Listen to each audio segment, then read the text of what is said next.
America ने भारत पर अगस्त में 50% का टैरिफ लगाया था, आपको ध्यान होगा, खासकर रूसी तेल खरीदने की वजह से।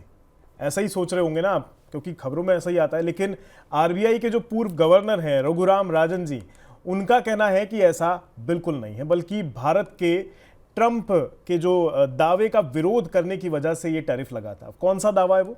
दरअसल मई में जो भारत पाक के बीच 4 दिन का छोटा सा युद्ध हुआ था ना, ध्यान होगा आपको, उसमें ट्रंप जी ने कहा था कि ये जो सीज फायर दोनों देशों के बीच हुआ है ये मैंने करवाया है।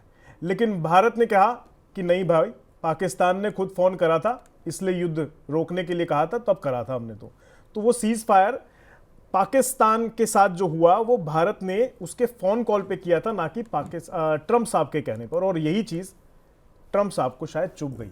क्यों? क्योंकि पाकिस्तान ने इसके लिए ट्रंप साहब को ही थैंक्स कर दिया कि आपकी वजह से सीज फायर रुका है। मतलब पाकिस्तान ने ट्रंप के दावे पर मोहर लगा दी और इसीलिए ट्रंप भारत से नाराज हो गए। अब सवाल यह है कि क्या वाकई भारत पर टैरिफ प्रेसिडेंट ट्रंप की नाराजगी का नतीजा है? चलिए समझते हैं अब इस मुद्दे को। बात देखिए, जो रघुराम राजन बात कह रहे हैं वो कुछ हद तक सही जान पड़ती है। और इसकी वजह यह है कि देखिए, पिछले साल या ट्रंप के अगर पिछले कार्यकाल को देखें, भारत के और ट्रंप के जो रिश्ते रहे हैं अमेरिका के, वो बहुत मजबूत रहे हैं। ट्रंप और मोदी की पर्सनल जो एक कहें केमिस्ट्री या बॉन्डिंग, वो भी बहुत मजबूत दिखाई दी।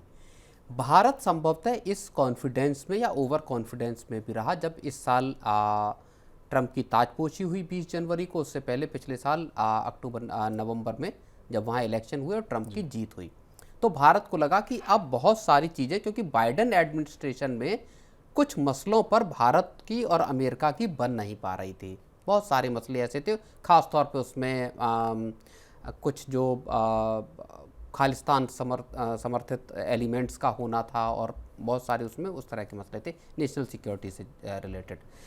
ट्रंप आए तो लगा कि साहब सब चीज़ें ठीक हो जाएंगी दोनों देशों के बीच में, बहुत बढ़िया, एकदम अच्छा सारी चीज़ें होंगी। और इनिशियली लगा भी। जब ट्रंप ने टैरिफ लगाए तो भारत को सबसे कम 15% वाले टैरिफ वाले उसमें कैटेगरी में, माफ़ कीजिए 25% वाली कैटेगरी में भारत को रखा। सब चीज़ें ठीक ठाक दिखाई दे रही थी। फिर हो गई लड़ाई दोनों देशों के बीच में, भारत और पाकिस्तान के बीच में। और उस लड़ाई के बाद ट्रंप चूंकि उस वक्त कोशिश ये कर रहे थे कि किसी तरह से उनको नोबेल पीस प्राइज मिल जाए। पाकिस्तान ने, दोनों लोग गए भी, आसिम मुनीर भी गए और ये भी गए, अपने शहबाज शरीफ भी गए जो पीएम है पाकिस्तान के। उन्होंने कहा कि साहब हम तो आपको पूरा सपोर्ट कर रहे हैं, हम एंडोर्स करते हैं आपको कि नोबेल पीस प्राइज मिले, और आपने तो भारत और पाकिस्तान की जंग भी रुकवा दी, हम लोगों के बीच में लड़ाई हो जाती। ट्रंप ने कहा मैंने लड़ाई रुकवाई है, मैंने जो है बोला कि ये लड़ाई बहुत खतरनाक हो सकती है, और मैंने जब बात की तो दोनों, अच्छा, भारत और पाकिस्तान की जो लड़ाई का जो सीज फायर हुआ उसका ऐलान पहले ट्रंप की तरफ से भी हुआ था। बेसिकली जो उनका ट्रुथ सोशल है वहाँ पे उन्होंने पहले कह दिया था मैंने सीज फायर करा दिया। भारत ने कैटेगोरिकली अलग अलग मंचों पे, चाहे संसद हो या बाहर हो, चाहे प्रधानमंत्री हो या विदेश मंत्री हो, सबने साफ तौर पे ये कहा कि पाकिस्तान के डीजीएमओ की तरफ से भारत में कॉल आया था, भारत के डीजीएमओ को संपर्क किया गया और कहा गया कि साहब हम सीज फायर चाहते हैं, ये लड़ाई हम चाहते हैं कि रुक जाए, क्योंकि भारत ने इतनी बुरी तरह से पाकिस्तान को मारा था उस पूरे लड़ाई में, उनके एयर बेसिस को तबाह करने की बात हो या टेरर कैंप्स को। तो इस वजह से वो लड़ाई का रुकना दोनों देशों के बीच में एक बायलैटरल वो था, आपस में हुआ, उसमें तीसरी पार्टी की कोई भूमिका नहीं रही। ट्रंप इस बात से संभवतः नाराज हुए कि भारत जो बात वो कह रहे हैं, ट्रंप कह रहे हैं, उस बात को भारत एंडोर्स नहीं कर रहा, भारत उस बात का समर्थन नहीं कर रहा, भले सही हो या गलत हो। ट्रंप ये सोचते थे कि मोदी जो है वो जो कहेंगे उस बात को मोदी जी रजामंद हो जाएंगे, क्योंकि दोनों के बीच में अच्छी दोस्ती है जी। तो रघुराम राजन ने वही बात कही कि साहब जो रूस का तेल जो अगस्त में 50% का टैरिफ लगाया, एक प्यूनिटिव जिसको टैरिफ बोलते हैं, वो जो भारत पे लगाया गया, उसकी वजह असल में भारत का रूस से तेल खरीदना नहीं था जी। उसकी वजह भारत का इस बात से इनकार करना था कि साहब ट्रंप ने भारत और पाकिस्तान का युद्ध रुकवाया। उन्होंने एक और तर्क दिया कि यही वजह है कि जो हंगरी के जो पीएम हैं, उन्होंने मांग की कि साहब हम भी रूस से तेल खरीदते, हमें वेबर दिया जाए, अमेरिका ने उनको वेबर दे दिया, तो भारत को क्यों नहीं दिया जा सकता था। इसका मतलब है कि रूस के तेल की कोई का कोई मसला था नहीं। अच्छा, और एक और चीज़ भी है, 2022 से लेकर 2025 तक भारत ने लगातार रूस से तेल खरीदा और अच्छे खासे मात्रा में खरीदा है। जब 2022 की फरवरी में लड़ाई चालू हुई थी दोनों देशों के बीच में, रूस और यूक्रेन के बीच में, उसके बाद से अमेरिका ने सैंक्शन लगाए, अमेरिका ने लगाए, यूरोपियन यूनियन ने लगाई, लेकिन उसी अपनी इकोनॉमी को बचाने के लिए रूस ने कहा कि साहब हम डिस्काउंट पे ऑयल देंगे, और भारत चीन के साथ एक बहुत बड़ा खरीदार था रूस के तेल को खरीदने का। करीब 25-30 डॉलर पर बैरल का डिस्काउंट भारत को दिया गया इंटरनेशनल मार्केट पे जो रेट है उसके मुकाबले। तो भारत ने उस अपॉर्चुनिटी का फ़ायदा उठाया, और भारत हाल तक कहता रहा कि भारत के इंटरेस्ट को देखते हुए हम कोई भी एनर्जी परचेज का फैसला करेंगे तेल खरीदने का। तो ये बात कुछ हद तक सही हो सकती है कि ट्रंप की वजह से, ट्रंप पर्सनल ईगो उनका हर्ट हुआ या जो भी चीज़ें हैं, उस वजह से भारत पर ये प्यूनिटिव टैरिफ लगाए गए हैं। तो बिल्कुल ये एक पर्सनल मुद्दा हो सकता है। बिल्कुल रघुराम राजन जी जो कह रहे हैं ये हो सकता है, लेकिन सर जो ये 50% का जो टैरिफ है, ये हमारे देश के किन सेक्टर्स पर ज़्यादा असर डालने वाला है और कितना लंबे समय तक डालेगा, क्या देख रहे हैं आप इसमें? नहीं, देखिए, अब असर को एक तरह से ऐसे समझिए कि हिट तो हुआ भारत के एक्सपोर्ट सेक्टर, लेकिन अगर आप बाकी के जो इकोनॉमी के इंडिकेटर्स हैं अगर आप उनको नज़र डालेंगे, और जो बिल्कुल सबसे लेटेस्ट जो आंकड़ा है जो बेहद सिग्निफिकेंट है वो है ग्रोथ का नंबर। जो दूसरी तिमाही के ग्रोथ के आंकड़े आए हैं जो 8.2% पे भारत की ग्रोथ गई है, वो ये बताती है कि बहुत ज़्यादा फर्क पड़ा नहीं। जो अलग अलग दुनिया भर की एजेंसियां हैं वो अब ये बात कह रही हैं कि भारत इस साल 7.2% से 7.5% तक की ग्रोथ रेट हासिल कर सकता है। रिजर्व बैंक ने भी अपने जो अनुमान थे, पहले के जो फोरकास्ट थे, उसको बढ़ाया है, अपवर्ड किया है। 2 तिमाहियों के अगर आप ग्रोथ को देख लेंगे तो वो 8% के आसपास ग्रोथ जाती है। पिछली तिमाही में यानी Q1 में 7.8% ग्रोथ थी, इस बार 8.2% ग्रोथ रही।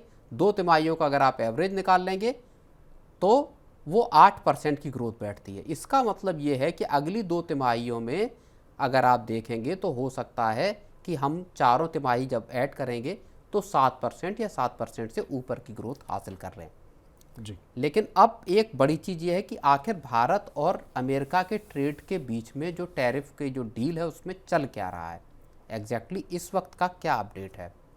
तो एक अमेरिकन टीम जो है वो ट्रेड डेलीगेशन जो है, जो आपका रिक जो स्विट्जर हैं उनकी अगुवाई वाला, वो भारत आया हुआ है, और उसकी जो बैठक है वो भारत के जो ट्रेड नेगोशिएटर हैं राजेश अग्रवाल हैं उनके साथ की जा रही है।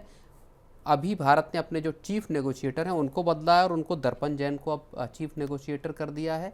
और एक और बड़ा अपडेट यहाँ पे आया है, जो ट्रेड रिप्रेजेंटेटिव हैं जेमिसन ग्रियर, उन्होंने एक बहुत बड़ी बात कही। उन्होंने कहा है कि भारत ने जो ऑफ़र किया है ट्रेड डील में वो इतना बड़ा ऑफ़र है, इतने महत्वपूर्ण ऑफ़र है कि वैसा दुनिया के किसी देश ने ऑफ़र नहीं किया। बेस्ट ऑफ़र भारत ने किया है जो कोई एक देश कर सकता है।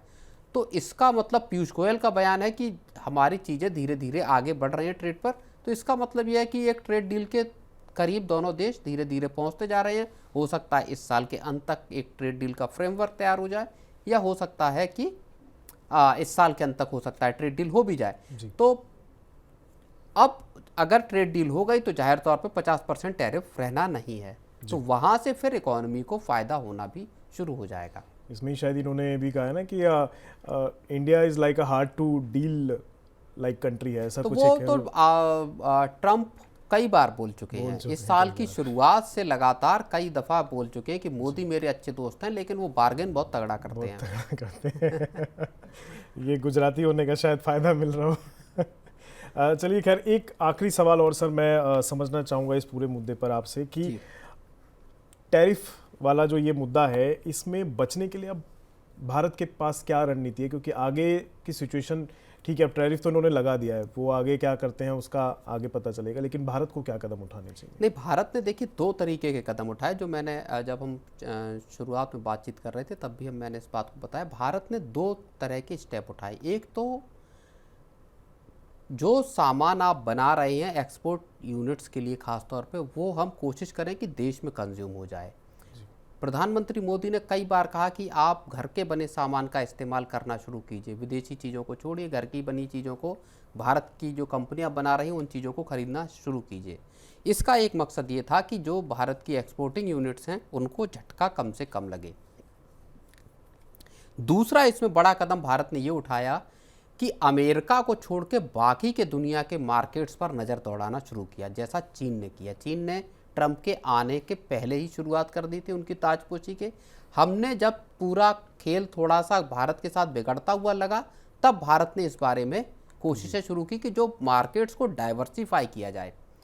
तो ये दो बड़ी स्ट्रेटजीज भारत ने अपनाई हैं, असर धीरे धीरे दिखेंगे, और अगर ट्रेड डील हो भी जाती है तब भी मुझे लगता है कि भारत अब अपने मार्केट्स को डाइवर्सिफाई करने की कोशिशों को कमज़ोर नहीं पड़ने देगा। उसी कड़ी में एक कदम ये उठाया गया कि सरकार ने जीएसटी के 2 स्लैब गायब कर दिए, यानी लोगों का कंजम्पशन बूस्ट बढ़े, इकोनॉमी में पैसा आए, उसके लिए सरकार ने एक बड़ा जो कदम है वो यहाँ ये उठाया। तो कुल मिलाकर फिलहाल जो कुछ हो रहा है वो देखना होगा कि आगे इस चीज़ पे क्या कुछ नतीजे निकल के आते हैं। ट्रंप का जो टैरिफ है उसमें आगे क्या होता है, और भारत तो अपनी रणनीति के हिसाब से आगे कदम बढ़ा ही रहा है।